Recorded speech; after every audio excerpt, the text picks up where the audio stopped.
శ్రీ పోలాప్రగడ్ సత్యనారాయణమూర్తి గారి ప్రాసంగిక వ్యాస సంకలన వ్యాసత్వాలు 8వ భాగం 29/6/20 చలం అనబడే శ్రీ గుడిపాటి వెంకటచలం గారి నేను అనే వ్యాసం. ఉద్యమాల పేరు చెప్పి ప్రబోధాలు ప్రచారాలు అంటూ కాల్చుకు తిని జనాన్ని మన వెనకాలే ఊరేగమనడం, అందువల్ల నీకు స్వతంత్రం వస్తుంది, సౌఖ్యం లభిస్తుంది, స్వర్గం చేరుకుంటాం, పరలోకంలో హాయిగా ఉంటాం, వచ్చే జన్మలో అంతా ఆనందమే అంటూ త్యాగాలు చేయించడం, ఆహుతి ఆత్మార్పణలకి పురికొల్పటం అన్యాయం.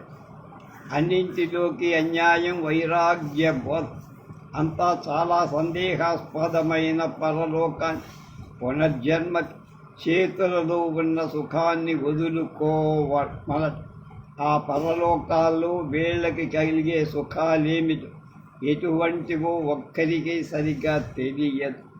వచ్చే జన్మలో తాను ఈ మనిషినే అనుకోవడం ఎంత తెలివితేనితలేనితనం. చిన్నప్పటి నేను ఇప్పటి నేను ఎందుకైనానంటే జ్ఞాపకం, కంటిన్యూటీ ఆఫ్ పర్సనాలిటీ లేకపోయిన తరువాత నా ఆత్మ ఏదో ఎన్ని రూపాలెత్తితే అందరూ భేదమైన మనుషులమవుతాం, కానీ ఒకే మనిషి కావు. నా ఎదుట ఉన్న గేదె సుఖదుఖాలు ఎంత నావో ఇప్పుడు వచ్చే జన్మలో నేను కూడా ఈనాటి నాకు అంతే సంబంధం. పాపాలు చేసి సుఖించే మనుషుల హాయిని భరించలేని ఈర్ష్యల్ని సంబంధం. ఈర్ష్యని నిష్కారణంగా తనకు కలుగుతున్న కష్టాన్ని సమర్థించుకునేందుకు ధర్మాత్ముల మనస్సులను నమ్మి కల్పించుకునే మాయలు ఈ పరలోకాలు, పునర్జన్మ. చావడం అంటే అర్థం నేను అనే భావం నశించదు. అది మిగిలే ఉంటే ఇంకా మరణం, పునర్జన్మ చాలా స్వల్పమైన మార్పు. ఆ నేను అనేది లేకపోతే నాకు ఇసుక రేణువుకి భేదమే లేదు. ఈ నేను అనేది 2 విధాల నశించవ. ఈ దేహంతో పాటు అది పోవచ్చు, అనేక జన్మల తరువాత మాయం కావచ్చు, లేక ఏ పరమాత్మలోనూ లీనం కావు. ఏదైనా ముందో వెనకో నాశనం. అనంతమైన కాలంలో ఈ నా నేను కొన్నాళ్ళు ఇట్లా నిలిచి ఆడి ప్రేమించి బాధపడి ఇంకా మేమీ మిగలకుండా మాయమై లక్షల కొలిది నేనులు కావచ్చు, కానీ నా నేను మాత్రం ఉండదు. లోకం ఉండని పోని ఇంకా నాకేం సంబంధం? ఈ దేహంతో పాటు నేను కూడా నశిస్తుంటే నీతి, ధర్మం, యుగాలు, అభివృద్ధి, త్యాగం, శాశ్వతం ఇవన్నీ ఉత్త పిచ్చి మాట. 4 నిమిషాలు మాత్రమే ఉండే నేను, ఈ తెర మీద కదిలే నేను, నా సుఖం నేను చూసుకొని అస్తమించక ఈ గోలలన్నీ ఎందుకు పెట్టుకోవడం? పాపం, పుణ్యం, నీతి, అవినీతి ఇవన్నీ చాదస్తు. సుఖం, బాధ ఈ 2 నాకు కావు. ఎవరెట్లా చస్తేనే, ఎంతమందికి క్షోభ కలిగితేనే, ఎన్ని నీచ కార్యాలు చేస్తేనే బతుకున్న 4 రోజులు నా సుఖం నేను చూసుకుంటా. లోకాన్ని, ప్రజల్ని ప్రేమించకుండా అందరినీ హింసించి అధర్మంలో, దుర్నీతిలో, స్వార్థంలో నువ్వు సుఖపడగలవా అని అడిగితే అట్లా సుఖపడి అదృష్టవంతులు ఉన్నారు. అది నా చేత కాదు, ఇది నా బలహీనం, గర్వపడాల్సిన విషయం కాదు అనాల్సి వస్తాం. మరణం తర్వాత మిగులుతామన్నామా? అంతకంటే 1000 ప్రశ్నలు బయలుదేరి. మిగలము అంటే జవాబులు. ఏదో మిగులుతామనే విశ్వాసం, నాశనం కామనే ప్రోద్బలం తప్ప అది మన ఇన్స్టింక్ట్ ఆఫ్ ప్రిజర్వేషన్ నీడ కావచ్చు. ఏమీ సుఖం లేనివ, సుఖం వస్తుందని ఆశ లేనివ మృగాల మళ్ళీనే కారణం లేకుండా బతకాలని ఆశపడ. అలానే చచ్చిన తర్వాత కూడా మిగులుతామనేది కూడా అట్లాంటి వెర్రి ఆశకి ఫలితమైన అబద్ధం కావచ్చు. మిగులుతామంటే వెంటనే ఏం మిగులుతాం? ఈ సందేహంగా కొత్త దేహం, సూక్ష్మదేహమా? ఈ దేహం కలగాలంటే ఎక్కడో ఓనం నుంచి ప్రారంభమై ఎంతో కాలానికి ఎదిగింది ఆ దేహం అమాంతంగా వచ్చేస్తుందా? ఈ మనస్సు ఉంటుందా? మెదడు మీద ఆధారపడే మనసు మెదడు లేకుండా ఎట్లా ఉంటుంది? కళ్ళు కాలిపోయినా ఇంకా చూడగలమా? చూపు అనేది నేర్చుకోవటానికి ఈ జన్మలో 2-3 ఏళ్ళు పట్టి ఆ శరీరంలోనూ ఆ శరీరానికి ఆకలి ఉండదా? ఈ మనస్సు అంటే ఏ మనసు? బాల్యంలోదా? యవ్వనంలోదా? వృద్ధాప్యమా? ముసలివాడి మనసు అంత క్షీణించింది కదా. ఆ బతుకులో కూడా అట్లాంటి మనస్సే ఉంటుందా? నేను తెల్ల నేను, పడుచు నేను, ముసలి నేను, ఈ మూడింటికి ఎంత భేదం! మనుషులకేనా? పురుగులకి, చెట్లకి, రక్త కణాలకి మరణం తరువాత జీవితం ఉందా? వాటికి సూక్ష్మ శరీరాలు, నది చెట్టు సూక్ష్మ రూపం, బుద్ధికి సూక్ష్మ శరీరం ఉన్నాయా? మెదడుకి మనసుకు సంబంధమేమి? నిప్పుకి, వేడికి, దీపానికి, కాంతికి ఉండే సంబంధమా? అయితే నిప్పు ఆరిపోగానే వేడి ఆరిపో, కానీ మనస్సు అనేది వేరుగా ఉండి ఈ దేహాన్ని, మెదడుని ఉపయోగించుకుంటోందా? ఆ మనసు శాశ్వతమా? లేక ఆ మనసు కూడా శాశ్వతమైన ఆత్మకు దేనికో సాధనమా? వేదాంత ప్రకారం ఈ లోకాలన్నీ ఒకటే సముద్రం, జీవులన్నీ ఆ సముద్రంలో కలిసిపోదా. ఇంకా చివరికి తరిచామా? అసలు జీవులు లేరు, జన్మలు లేవు, సృష్టి లేదు, ఉత్త భ్రమ అంట. ఎవరికి భ్రమ? జీవుడు భ్రమేగా ఈశ్వరుడు భ్రమే. అయితే ఏమీ లేని దానికి ఇదంతా ఉందని భ్రమ.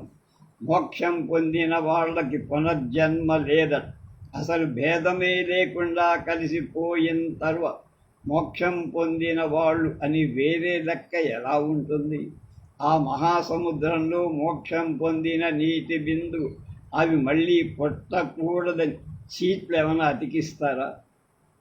ఈ నిర్వాణానికి, నిరీశ్వరత్వానికి భేదమే. వేదాంతులు నిరీశ్వరవాదులు. ఏం లేకుండా పోతేనేం, మిగలకుండా దేంటోనో కలిసిపోతేనే, నేను లేకపోయిన తర్వాత అదేదో శూన్యమో శక్తో మిగిలి ఉంటే లేకపోతే నాకే. జన్మ తర్వాత అంతమైపోతేనే, ఆ 1000 జన్మల తర్వాత లయమైపోతేనే, కాలి బూడిదైతేనే, చీకి మన్నైపోతే. ద్వైత మతాల వాళ్ళు, వైష్ణవులు, మహమ్మదీయులు, క్రిస్టియన్లు, బ్రహ్మ సమాజం వాళ్ళు సాగు తర్వాత మిగులుతామని, అదేదో ఈశ్వరుడి సమక్షంలో ఆనందంగా బతుకుతామని, నేను అనేనన్నీ ఇట్లాగే మిగులుతాయని అంట. మిగిలి ఆనందంగా గడపడం అనేది బాగానే ఉంది, కానీ ఆ ఆనందం ఎట్లాంటిదని ప్రశ్న వస్తే మార్పు లేని అనంతం అయిన ఆనందం మనసుకు అందం. మార్పు అనగానే 1,00,000 ప్రశ్నలు వస్తాయి. మిగులుతామంటారే, ఏమిటి మిగిలి? నేను అనేది తక్కిన వాటికన్నా భిన్నంగా కావటం చేతనే నిలిచేవారు. ఒకే ఆనందాన్ని ఒకే విధంగా అనుభవించేందుకు అందరూ భేదం లేకుండా ఒకే విధంగా భేదమే లేకపోతే ఈ నేనులన్నీ ఏకత్వాన్ని పొందితే అద్వైతమై మృత్యువుతో అంతమైన మానవ జీవితం ఐక్యమై స్వార్థాన్ని మరిచి మానవ సౌభాగ్యానికై పాటుపడమని నవీన శాస్త్రజ్ఞులు మానవ జీవితంలో ఐక్యం కమ్మంటే, వేదాంతులు ఈ సృష్టి శక్తితో ఐక్యం కమ్మంట. అంతే భేదం. ఎందుకు ఐక్యం కావాలి అంటే ఎవరు జవాబు చెప్పలేరు. రేపు చచ్చేనేను, ఈ రైల్లోని పక్క స్టేషన్లో దిగేనేను, సుఖంగా కూర్చోక రైలు పెట్టెలు ఎందుకు ఏడుస్తూ ఈ 4 నిమిషాలు గడపాలి? నాకేం తెలియదు. ఈ రైలు ఎక్కడికి పోతుందో ఏమవుతుందో అది శాశ్వతమని, దీనిలో గమ్యస్థానం ఉందని నాకు గ్యారంటీ ఏమి. ఈ మధ్య బ్రిడ్జి మీద ఏ బాంబుల కింద బోల్తా పడుతుందో, నేనెందుకు నా కాలాన్ని సౌఖ్యాన్ని త్యాగం చెయ్యాలి? అంటే పోతే ఈ అర్ధరాత్రి మేలు కూర్చొని ఇదంతా ఎందుకు రాస్తున్నా? రెట్టన్ రసల్, ఇన్గర్సాల్, వేల్స్ మొదలైన జ్ఞానులు, కమ్యూనిస్టు బోధకులు ఏదో లోకక్షేపం, జీవిత ప్రవాహం, మన జీవితాన్ని లోకంతో సమన్వయించే ఆనందం, ఇట్లాంటివి మాట్లాడు. వీళ్ళకి అనంత జీవితంలో నమ్మకం లేదని వాళ్ళు అన్నా వీళ్ళకి సబ్కాన్షియస్గా ఎంత నమ్మకమో అనిపిస్తుంది. వాళ్ళు అన్ని మూఢ విశ్వాసాలను నమ్మకం వదులుకోగలిగి కూడా విశ్వమానవ సౌభాగ్యం ముందు యుగాల వారి ఎడ మన కర్తవ్యం లోకాభివృద్ధి. ఇట్లాంటి మూఢత్వాన్ని వదులుకోలేకపోవటానికి కారణమేమా అనిపిస్తుంది. ఇట్లాంటి గొప్ప ఆశయాలు యత్నాలు లేకుండా తన సౌఖ్యమే చూసుకునే జీవితం ఇట్లాంటి యోధులకు ఉదారులకు దుర్భరం. పూర్వపు ధర్మాలలో మతాలలో నమ్మకం లేదు వాళ్ళ. అందుకని ఈ కొత్త మూఢమైన గొప్ప ఆశయాన్ని కప్పుకున్నారేమో అనిపిస్తుంది.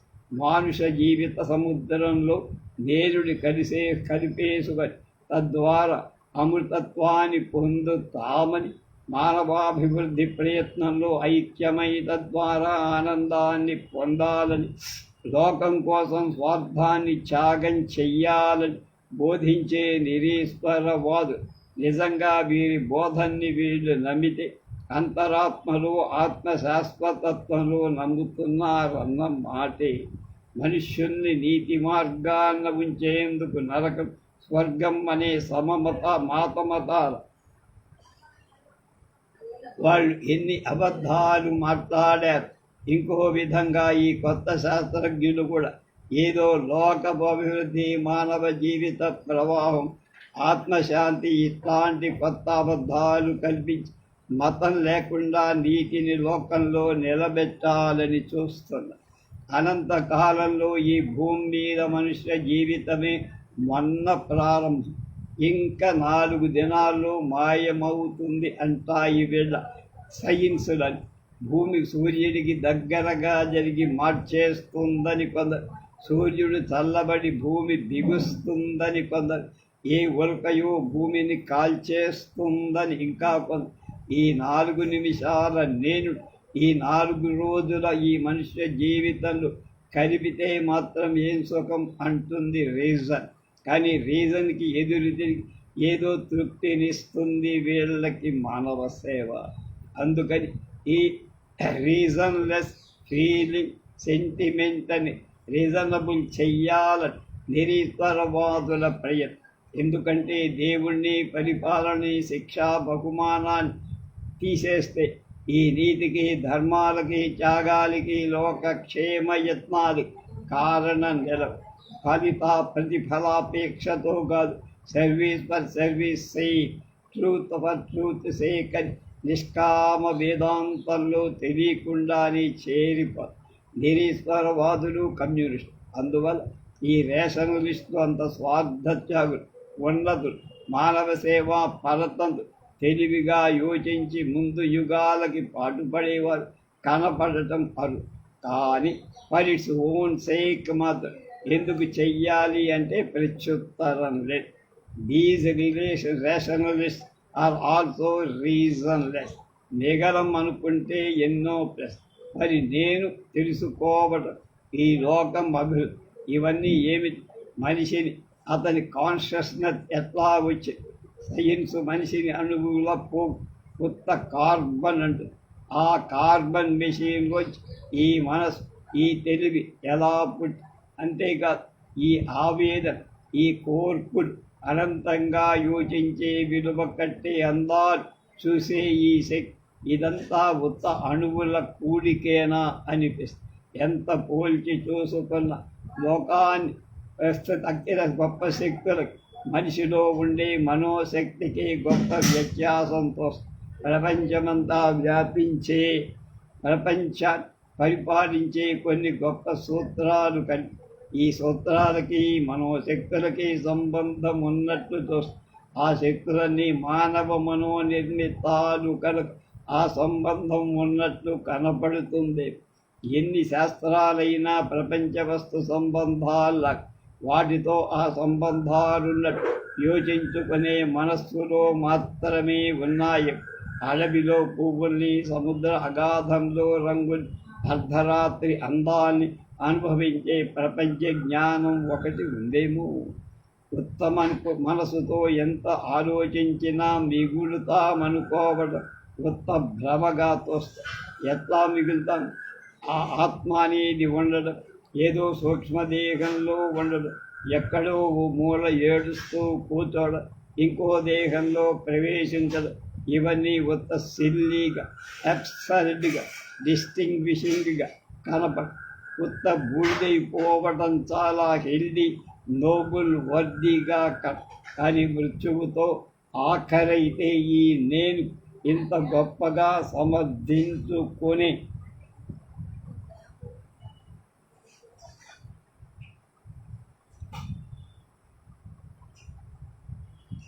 with its assurance and insistence and feeling of permanence, ఆ నేనుకి అర్థం లేదు, కొత్త మోసంలాగా తోస్తోంది. మనకి రూఢి అయిన విలువ, బాధ, సుఖం. ఆ సుఖము చాలా స్లిప్పరీ అండ్ ఫిల్మ్స్. ఒక్క బాధే జీవితం అంటే బాధ నుంచి తప్పించుకునే ప్రయత్నం. కానీ ఆ బాధ నుంచి తప్పించుకోవడం అంత తేలిక పనిక. తప్పించుకోలేని బాధలు అనేకం. మనసులో ఏ నివారణ లేకుండా పుట్టే బాధలు కూడా. వీటికి తోడు ఏ డబ్బు, ఏ స్నేహితులు శక్తి తీసేయలేని బాధలు అనేక. ముందు బాధలు కలగకుండా ప్రస్తుతం పడాల్సిన బాధలు ఎన్ని. ఈ బాధలు పడే ఒక నేను, దానికి అతుక్కని ఒక దేహం. ఆ నేను చెప్పకపోతే దేహం బాధించ. ఆ మతాలు, ఆధ్యాత్మికాలు ఆ నేను ఎట్లాగో శమింపచేసేందుకు ప్రయత్నాలు లాగు. కానీ ఎంతమందికి అది చేతనవు? ఆ నేనుని కొంతవరకన్నా తప్పించేందుకు ఈ ఏకాగ్రత సాధనం లాగా. ఏకాగ్రత సాధిస్తే చాలు, అంతకంటే సుఖం లేదు. అయినా సుఖం అనేది ఎక్కడ ఉండేడిసింది? మనస్సులోగా. మన మనసుకు నిరంతర సుఖం కలిగించుకోగల శక్తి దొరికితే అంతకంటే ఏం కాదు. నేను లోకైక చక్రవర్తిని, దాంట్లో ఏది నన్ను చలింప చెయ్యలేనంత పిచ్చి నాకు ఎక్కితే అంతకంటే నాకేం కావాలి? నేను పిచ్చివాణ్ణి, నీకందరికీ నాకు నేను పిచ్చివాణ్ణి కానంతకాలం నాకేం బాధ? షాంపెయిన్ తాగితే బయట నుంచి ఏ కారణం లేకుండానే జీవితం ఘోరంగా ఉన్న ఆ గంటలు గొప్ప సౌఖ్యంగా ఉంది. విరామం లేని మళ్ళీ తెలివిరాని ఏ లక్ష్యము లేని షాంపెయిన్ ఆనందంలో ఎప్పుడు ఉండగలిగితే అంతకంటే కావలసిందేవి.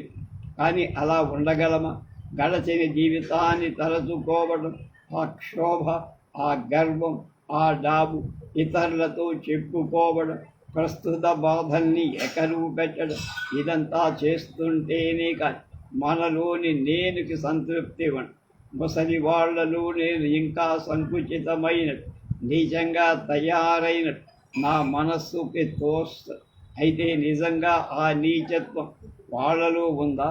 నా మనసుకు ఉన్నట్టు తోచినందుకు ఉందా? నా మనస్సులోనే ఉందా? అయినా నా మనస్సు అలాంటిదేమిటి? ఎప్పుడు ప్రశ్నిస్తుంది. ఎన్ని తిట్లు తిన్నా, ఎన్ని ఇబ్బందులు వచ్చినా, ఎంతమంది పాడు మాటలన్నా, ఇది వరకు పుస్తకాలు ఏదో ఒకటి గట్టిగా చెప్పావు. ఈ మ్యూజిక్స్లో అన్నిటి అడుగు భాగాలు ఓడగొడుతుంది. ఎక్కడ నిలబడం అంటూ చివాట్లు పెట్టిన ఇంకా అర్ధరాత్రులు ఇట్లా యోచిస్తుంది. రీజన్ ఎంతవరకు తీసుకు వెడితే అంతవరకు వెళ్ళి ఏదో విశ్వాసం ఇతరుల మనస్సుని యోచించేట్లు చేసి జీవిత మార్గం మీద కాంతిని పడేస్తానని ఆధారం లేని నమ్మకం, పట్టు విడవకు, ఇంకా వెతుకుతున్నాను నాలో నేనుకి మ్యూజిక్. ఇవి మ్యూజింగ్స్లోవి తెలుగు స్వతంత్రంలో పడిన వ్యాసం. మనీ సెన్స్ పురాణం సుబ్రహ్మణ్యం గారు రాసిన, శర్మ గారు రాసిన శ్రీమతి పురాణం సీత అనే పేరుతో మనీ ఉన్నప్పుడు చాలామంది మగాళ్లకు సెన్స్ ఉండదు.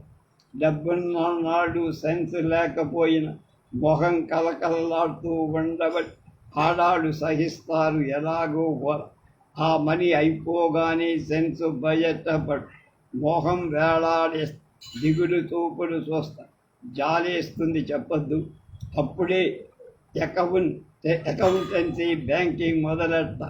పాస్బుక్కులు, పర్సు, పిచ్చి కాగితాలు ముందేసుకొని లెక్కలేసుకుంటా. ఛాన్స్ దొరికితే ఎగిరిపోదామని చూస్తుంటా. మనమే పూర్ క్రీచర్స్. ఈ మగాడు డబ్బుందా ఎక్కడైనా అని అడుగుతారు దీనం. ఎక్కడుంటుంది? చెంబులు, గ్లాసులు, పెట్టెల్లో వెనక అరలు, పుస్తకాల మధ్యన దండాన వేలాడి సినిమా తొక్క ప్యాంట్ల జేబులన్నీ వెతుకుతారు. అన్వేషణ అందులో సిల్లీ ఉత్తరం, బస్ టికెట్, సినిమా అవుట్ పాసులు, బిల్లులు, నానా చెత్త చెదారం, గుండీలు, బ్లేడ్లు, పెన్సిల్ ముక్క కంపు కొట్టే చేతి రుమాళ్ళు ఉంటాయి. కానీ అగ్గి పుల్లలు, పళ్ళు కట్టుకునే గుండు సోదులు, క్లిప్పుల మధ్య డబ్బు ఎక్కడైనా ఉంటుందా? అగ్గి పుల్లలు ఉంటుందా? డబ్బు బ్యాంకుల్లో ఉంటుంది, పోస్ట్ ఆఫీసులో ఉంటుంది, ఆఫీసులో క్యాషియర్ దగ్గర. మన దగ్గర సెన్స్ ఉంటుంది, డబ్బు. అవి రెండు వేరు వేరు పదాలు. ఒకటి ఉన్నప్పుడు ఒకటి ఉండదు. ఈ రెండు ఉన్నవాడు చాలా పెద్ద పెద్దవాడు సార్. వారి జోలి మనకెందుకు సార్? కృష్ణపక్షం నెల వచ్చేస్తాడు. అప్పుడు ఈ మగాళ్ళను ట్రీట్ దెమ్ విత్ కేర్. ఆడాళ్ళే రక్షించాలి. కళ్ళు లోతుకుపోయి ఉంటాయి, ఛాతీ వీపుకు అంటుకుపోయి వంగి వంగి నడుస్తూ నోట్లోంచి ఏవో మాటలు వస్తాయి, కానీ అవి మనకు వినిపించవు. చేతులు ఎప్పుడు జేబులు పెట్టుకుంటారు. జేబులు పెద్దవి కుట్టినప్పుడు కుట్టినట్లు అప్పుడే తెలుసు. టైలర్ మీద విసుక్కుంటారు. రోడ్డు పొడుగ్గా కనిపిస్తాయి. అప్పుడు 5 రూపాయల నోటు పోనీలే, పాపం కదా అని ఎదురుగా జడిపించామనుకో. నైస్ గర్ల్, ఇదెక్కడిది అంటూ మీద కలియబడి మంది కాదండి అంటే డోంట్ బి సిల్లీ అంట. మొన్న చీటీ గుడ్డవాడు వస్తే చెరో బ్లౌజు పీసు పుచ్చుకున్న తర్వాత ఇస్తామని, వాడు వస్తే ఇచ్చేయమని పంపు పక్క మొలక చెట్టావిడ వాటా జానకి పట్టుకొచ్చి don't talk rat, thank her. మొలక చెట్టు జానకి దీర్ఘ సుమంగళీ భవ. ఆ నోటిలాగా ఇచ్చేయి. ఇమ్మంటుంటే కనబడ్డా వెనక్కి దాస్తావి. మళ్ళీ గాజులు చెట్టి పోవడానికి నవ్వు ఆత్రం చూసి మళ్ళీ అంతలో ఆల్రైట్ వెధవ 5 రూపీస్ కోసం నోటి కొట్టట్ల అబద్ధాలు ఆడేస్తాను. నీ దగ్గరుండే అబద్ధాలు ఆడుతున్నావు, కానీ రౌరవాది నరకాల్లో పడిపోతావు. మొగుణ్ణి ఇట్లా ఏడిపిస్ అని చిన్న దులిపేస్తా. ఆ బ్లౌజ్ పీసెస్ ఎందుకంట నా డబ్బు తగిలేసుకునేయడం. మీ ఆడాళ్ళకి మనీ సెన్స్ ఎలా ఉంటుంది? డబ్బు సంపాదించటం ఎంత కష్టమో తెలిస్తే ఏడిస్తే కదా. మగవాడు బయట ఎంత కష్టపడి చెమటోడిస్తే ఇంట్లోకి 4 రూపాయలు ఎలా వస్తున్నాయో నీకేమైనా ఎప్పుడైనా తెలుసా అని చెమటోడ్చడం డిమాన్స్ట్రేట్ చేస్తుంది. మగాళ్ళు ఇంట్లో చెమటోడ్చరు, ఆ కాఫీలు తాగుతారు. ఇంట్లో చెమటంతా ఆడాళ్ళే ఓడుస్తారు. అది బ్రాకెట్. ఇప్పుడు 5 రూపాయల నోటు మీద బల్ల మీద పెట్టేసి వెళ్ళిపోతే దానికేసి క్రూరంగా చూసి మడిచి జేబులో పెట్టుకొని గట్టి గర్ల్ అంటూ లేదంటూ ఏడిపిస్తుంది. దీని పాత సొమ్మేమన్నా తెచ్చి నాకు ఇస్తుందా? నా డబ్బే తీసి దాచి గమ్మత్తులు చేసి నాకు ఇస్తుంది.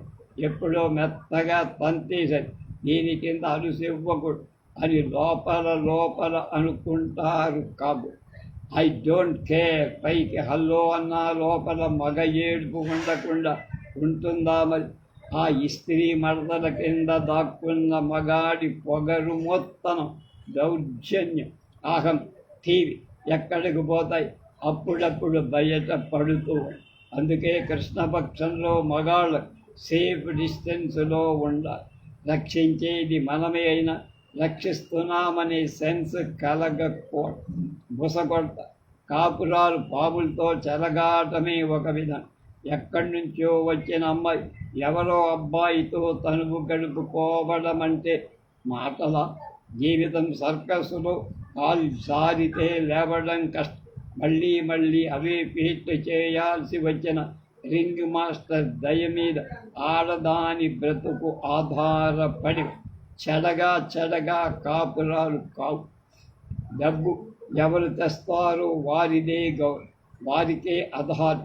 జిత్తులు తెలిసిన వారికే జీవితం వెన్ను, తెలియని వారికది చెట్టాడివి. చీకట్లో చిందులు తొక్కాల్సి పాలు విరిగిపోతాయి, జీవితం గడ్డ కట్టుకుపోతుంది. బెల్ల ముక్క లాంటి పెళ్ళం మంచు ముక్కై ఊరుకుడు, పారిజాతాలు మొలవు, బ్రహ్మజీవుడు డొంకల్లేస్తాయి. జీవితం నందనవన వాటిక. అప్పుడు సినిమా వాళ్ళు, కవులు, కథకులు చేసిన మోసం ఏమిటో తెలుసు. కట్టు చిరుగట్టేసరికి ఆదర్శాల పల్లకి విరిగిపోతుంది. హీరో లాంటి మగుడు వెలనవు, రంగుల డేరా వెలబోదు, వలపు జెండా హాఫ్ మాస్ట్గా ఎగురుతాయి. అంటే సగం మొగుడు ముద్దులాగా, పిల్లలు పిశాచాల్లాగా కనిపి. అప్పుడు ఫిట్లు వస్తాయి.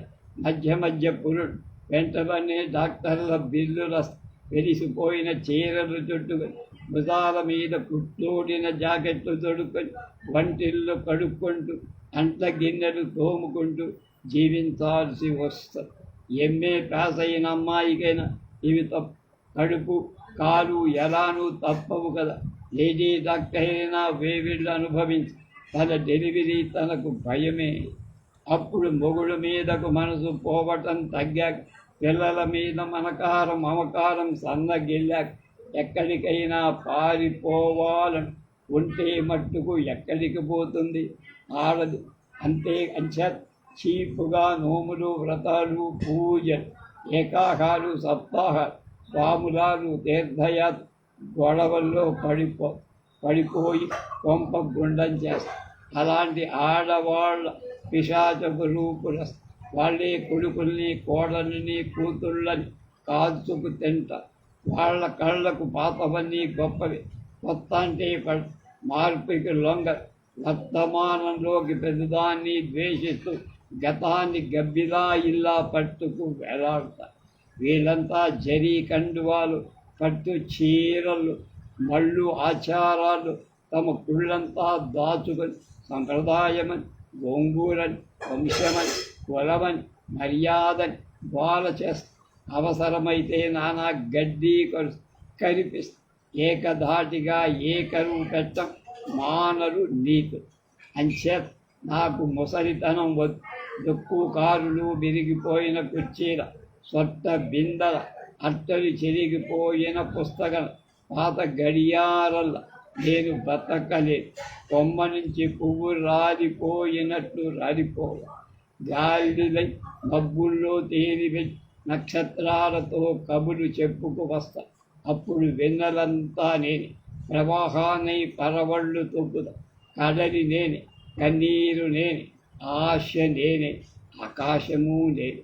వెళ్తురంతా నేనే, అవి మెలమెల మెడిపెరిసి అరుగో మా వారు వస్తున్నారు. ఆ చీదడమే చెప్తుంది.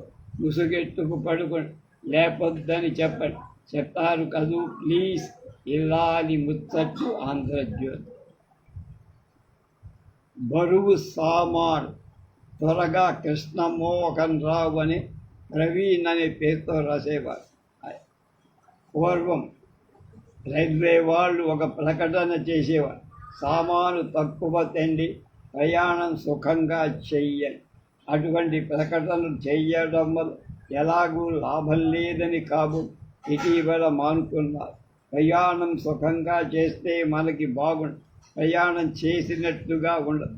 మన పెద్దలు పక్కవాడి కాళ్ళ మీద ఒకవేళ వాడి కాళ్ళు మన పిచ్చవై పెట్టుకుంటుంటే వెనకో అద్దానికు, మందు సీసాకు, టిక్కెట్కు తీసుకోవడానికి 5 నిమిషాలకోసారి పెట్టే తెరుస్తూ ప్రతిసారి వాడిని కార్డు తీసి గాలిలో పెట్టుకోవ. సామాన్లు పెట్టుకునే చోట మనుషులు పడుకుంటారు కనుక మనుషులు కూర్చునే చోట సామాన్లు పిల్లవాడికి పాలు, ఆ పాలకో ఫ్లాస్కో సంచికో బుట్ట. పిల్లవాడు పాలు వళక్కబోసి వాడిని తొడవటానికి ఒక గుడ్డ, నేల బలికిన పాలను తొడవటానికి గుడ్డలో మూట కట్టిన ఆవకాయ జాడీలోంచి ఊటకాయ పక్కన కూర్చొని చుట్ట కాల్చుకుంటున్న ఆసామి చెప్పుల వైపుకు ప్రవహిస్తుండే. తొడవటానికి వేరే గుడ్డలు ఉతకడానికి సబ్బులు వగైరా పెట్టడానికి బుట్ట, అది కాక తడిగుడ్డలు పెట్టడానికి ఒక, పొడి గుడ్డలకు వేరొకటి, మాసిపోయినవి కూరయ్యటానికి ఒక హోల్డర్, సామాను వెరస్ 4-5 సంచులు, 3-4 బుట్టలు, 2-3 పెట్టెలు, 1-2 పరుపు. ఇవన్నీ కూలివాడికి ఇస్తే కొంప కూల్చేస్తాడు. అందుకని చిన్నవి పరమానందయ్య శిష్యులాంటి అన్నీ లెక్కబెట్టి పట్టుకోవడానికి ప్రయత్నించి మనం ఒక్కొక్కటి ప్లాట్ఫారం పడేస్తే పట్టుకురావటానికి కుర్రాన్ని వినియోగించి ముందుకు నడుస్తూ కుర్రాడు జార విడిచినవన్నీ కూలివాడే తీసుకువస్తుంటే ఎలాగూ కూలి ఎక్కువ ఇవ్వాల్సి ఉంటుంది కదా అని టిక్కెట్ తప్ప మిగతా సామానంతా కూలివాడి నెత్తిన పెడత. వాడు జెట్ విమానంలా ముందుకు పోతుంటే మనుషుల తలకాయల పైనుంచి గాల్లో కనిపిస్తుంది.